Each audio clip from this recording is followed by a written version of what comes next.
Greetings, guys. Yes, it's once again me, Gershan Barnard. Yeah, this video will probably be mastery of a craft, part 3. Yeah, I did like a part 1. I did a part 2 where I said, hey, look, I'm not going to add, but then I normally when I reason, forgive me, I'm sick, so that's why my voice is like this. So yeah, I'm a little under the weather, but yeah.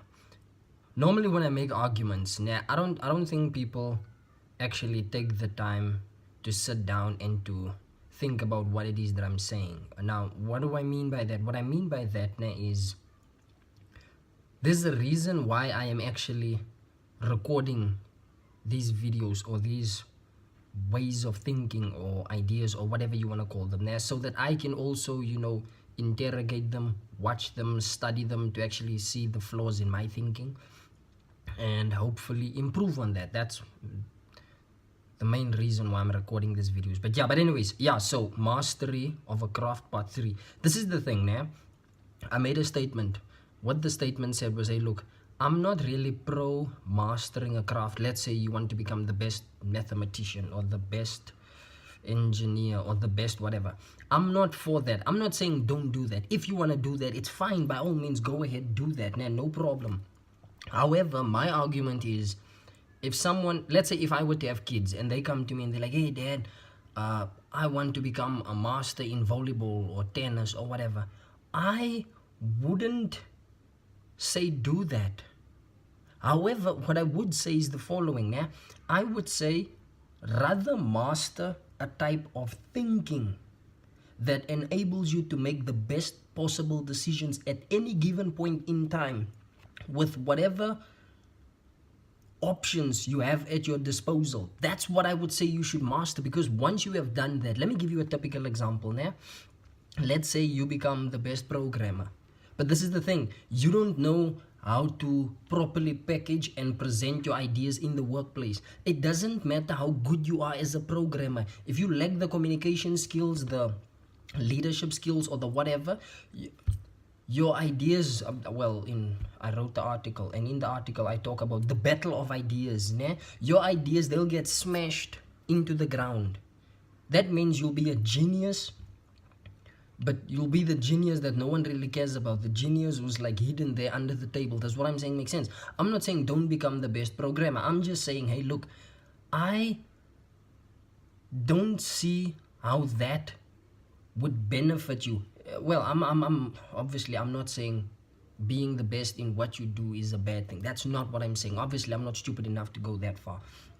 What I'm saying is develop a type of thinking that enables you to make the best decision. Let me give you a practical example as promised.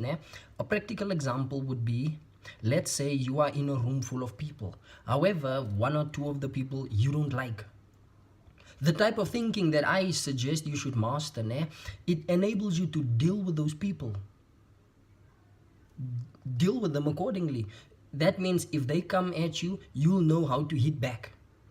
That's the type of thinking I'm suggesting you should master. If let's say, for instance, you see, okay, right, I'm going to need these guys, then and there, within that situation, because of the type of thinking that I encourage you to go and master, you will know, hey, look, it's okay, let these guys throw punches in my direction. However, I understand that we have, let's say, for instance, a 10-step plan, but for the first 6 steps, I'll need them, so I need to treat them right. So this is the thing, after the 6 steps, now you can start punching back. Now you can start dropping them. Now you can start dealing with them accordingly. Why? Because of the type of thinking. Does that make sense? Not the type of thinking where I'm the best programmer, I'm the best this, and I'm only focused on that. I'm not saying there's anything wrong with that. What I'm saying is, you live in a world full of people, so you need to know how to deal with people. You live in a world where life will occasionally throw at you a few blows. You need to know how to absorb those blows, sometimes how to duck those blows and move forward. That's the type of thinking. So when I say mastery of a craft, I don't know, you really need to be a special type of stupid, a special type of confused to not get what it is that I'm saying, because it is so obvious.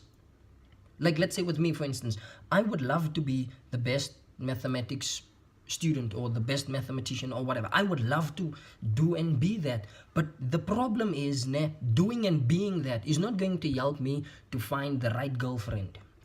being and doing that is not going to equip me with the skill set to ask, let's say, my boss or my whoever for a promotion. It just doesn't work like that. That's what I'm saying makes sense to you. So if you can master mathematics or whatever it is that you are busy doing and you can also master these other skills, that's what I'm encouraging. Obviously I don't have the time to master whatever. However, what I am saying obviously, because I'm saying a lot now, far too much. However, what I am saying is you master that skill, that way of thinking, as to say, look, how do I deal with people? Let's say, for instance, I live with a guy who doesn't like to do dishes. How do you deal with him? Being the best mathematician will not equip you with the tools to deal with such a person. Let's say, for instance, your girlfriend is someone who she lacks patience, or you are not patient with your girlfriend. Being the best tennis player will not equip you with the frame of mind to navigate your way around such relational issues. Does what I'm saying make sense to you? Let's say, for instance, you are a socially awkward person. Being the best engineer or the best whatever, it is not going to allow you to form the best teams in such a way where you speed up the process of what the process of achieving success. Does what I'm saying make sense? Because in life, I do not want to be the best anything. If I had to be the best something, I would want to be the best organizer or the best facilitator.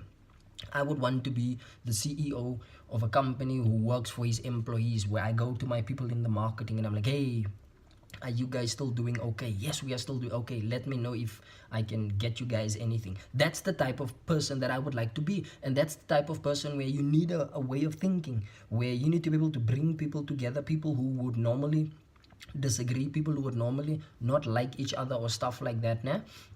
I say master a skill that enable you to actually get these people to work together, not in harmony, but to work together in such a way where they are actually being productive, where they are actually being proficient. If you master that type of thinking, which I also made an example as to say, look, you have to make a decision, but for you to make the best decision, you need maybe, let's say, 6 elements. But what happens if you only have 4 or 3 of those 6 elements? Can you still make the best possible decision using the 3 or the 4 elements? That's what I was referring to. So yeah.